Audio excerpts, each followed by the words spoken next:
after Donald Trump claimed that he had ended his zero tolerance policy at the border, you would think that the number of migrant children being detained in shelters throughout the United States would drop, it would decline.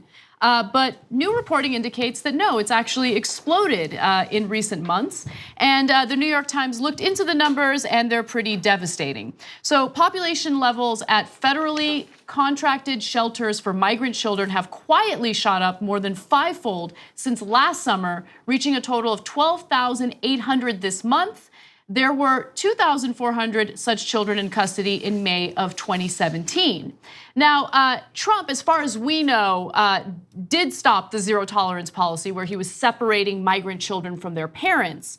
However, there has been a surge of children attempting to cross the border alone. And so as they cross, usually what happens is the Department of Homeland Security will, the Department of Health and Human Services will try to find a sponsor who will take these children in and care for them as the government tries to figure out what to do. Now, there's an issue. The Trump administration has made it clear that they will start collecting fingerprints of potential sponsors, and then they will send that information over to immigration officials. And so sponsors are not coming forward. So as a result, the number of children in these shelters has exploded, and many of these shelters are full. So in response to that, the Trump administration is saying, well, we do have this tent city set up in Texas, which actually costs more than the shelters do. Why don't we just go ahead and expand that and house the children there? And house is a euphemism here because they are being detained. So a couple of factors here. The number of people crossing the border has actually increased by 38%. So what happened? I thought we were going to get tough on them and then they were going to get dissuaded. Turns out they have not been dissuaded. Why? Because they're running. There is disaster in Central America and they're running for their lives. Their parents sometimes sent them by themselves, even though they're kids, because they didn't want them to die. So like the Republicans painted like, oh, it's optional. They decided to come here to try to, milk off of us or whatever. But if we're tough on them and we separate their kids from them, then they'll know better, etc. No, they're running for their lives. The Syrian refugees, same thing. I mean, worse, obviously, running from ISIS. So there are these factors that smart people would take into account. But Trump and his like are like, oh no, you be tough and they come less, right? So just one simple thing, and it's obviously not the case. So yes, more people are coming in, but the biggest problem is actually the fact that when sponsors used to come to pick up the kids, they would just give them the kids. Of course, they do some normal checks, etc. Now they're fingerprinting the people who are coming to pick up the kids and turning them in to ICE. So right, because oftentimes the sponsors themselves are family members who aren't in the country legally. They don't have documentation to be here. And so, in the past, administrations have kind of let that slide because what do you do with the unaccompanied minors? You really have no other option. But the Trump administration's thinking is, oh, we're gonna fingerprint them and then send that information to ICE officials, and what do you think they're gonna do? Well, there's reason to believe that they'll be deported. So a lot of sponsors are afraid to come forward. And by the way, just to quickly elaborate on how this zero tolerance policy did not serve as a deterrent. Look, people in Central America are so desperate because the violence is so bad that parents are thinking to themselves, okay, well, I don't wanna be separated by the US government from my child. I'm just gonna send my child alone. Yeah, these people aren't running into the country. They're swimming to shore from a burning shipwreck. Right. They're going forward because there is no going back and there is no staying where they are. And the debilitating aspect of the way the Trump administration is handling this is in people, two dangerous combinations of elements are arrogance and ignorance. And this seems to be policy by malice and incompetence. By turning over these sponsor families to ICE, they then dissuade sponsor families from coming forward. You still have children coming in, and now, and this is not a conspiracy statement, but it is an unfortunate confluence of events. there's a lot of people that make a lot of money in the detention business. Oh, you're absolutely right. And I'm not saying this is all because of that, but it does work out very conveniently. We've got a great way to solve this. We make a lot of money housing people, and it's a bad solution to a bad problem that was completely avoidable, but you would have had to have called off your war on empathy to have been in the situation to not make that mistake. Right. So Anna talks about this all the time. It feeds the private prison industrial complex, which gives money to Republican politicians. That's a nice coincidence. Now, I don't know who runs the 10 cities in particular, but the 10 cities cost 3 times as much. You know how much they cost to house one child per day? $750. You can get an amazing hotel room almost anywhere in the world for $750. Somebody's making a lot of money off that. There's no skim in that. That's exactly right.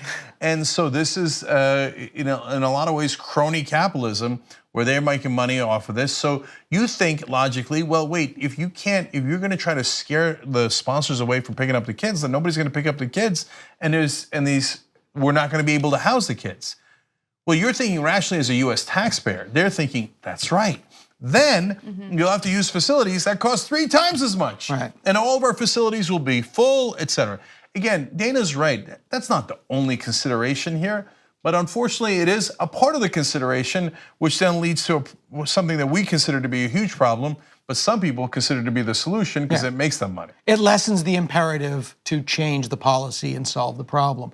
And what you have also, Trump did not invent the immigration crisis. It's been going for a long time. Right. Barack Obama had to deal with it as well. He did, people were detained, families were separated.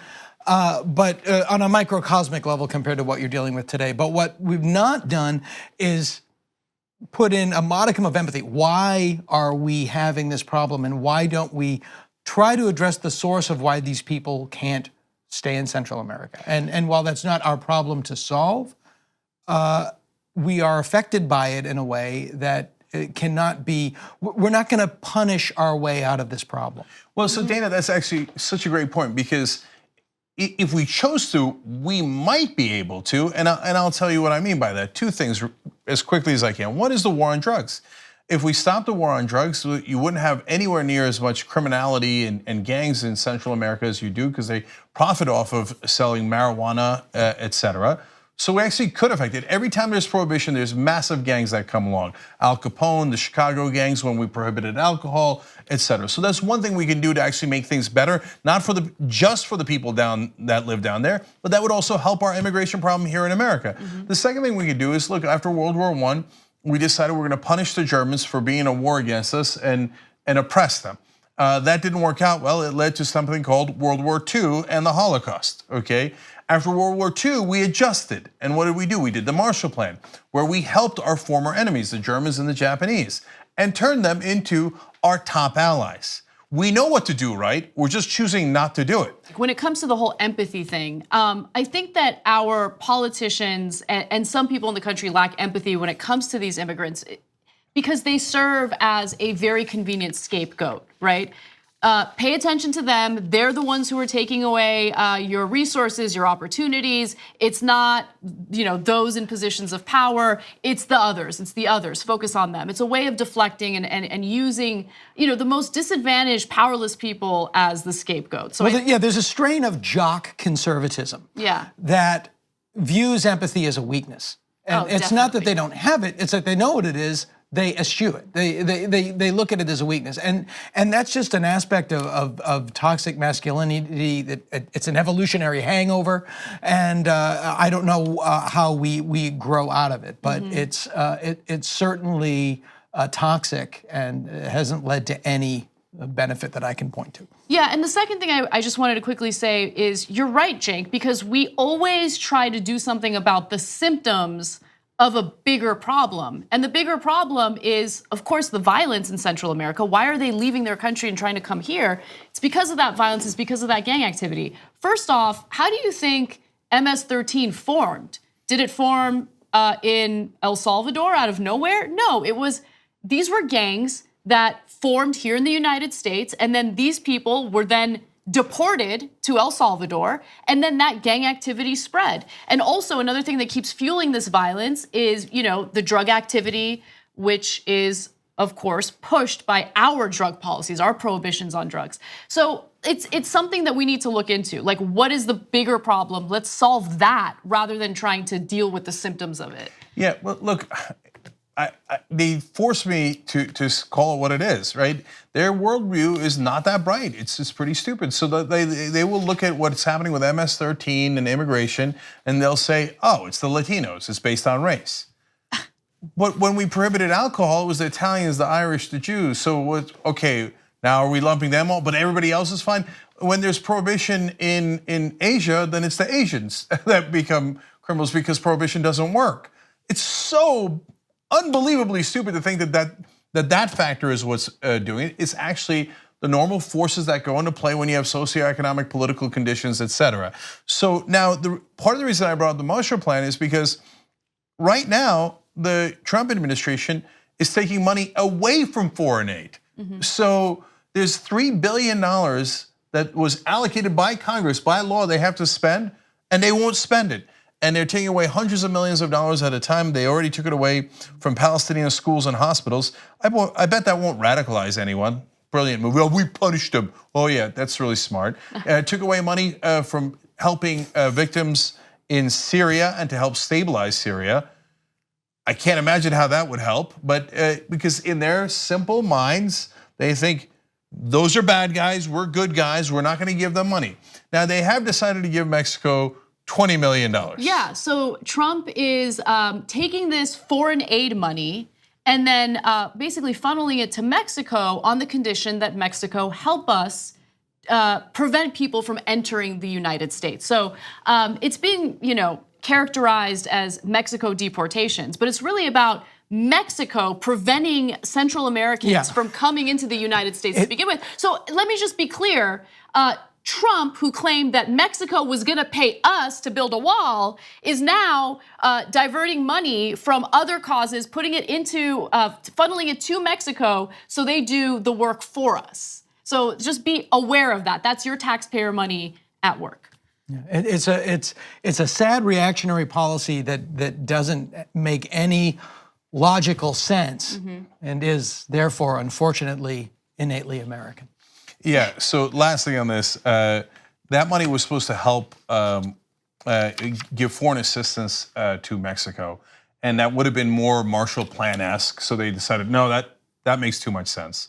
We're gonna divert it to try to stop the immigrants, as Anna explained to you. Yeah. It's just making Mexico deal with the Central American immigration process, using them as a bumper before they get to the United States. Yeah. But you have to realize that the administration now rode anger into power. And the motivating factor of, you look at all of the stories that we're covering today, and I always say, what is the governing philosophy? It's not a conservative philosophy. It's the governing philosophy is reactionary anger. Yeah. And which is no good decisions are made in rage.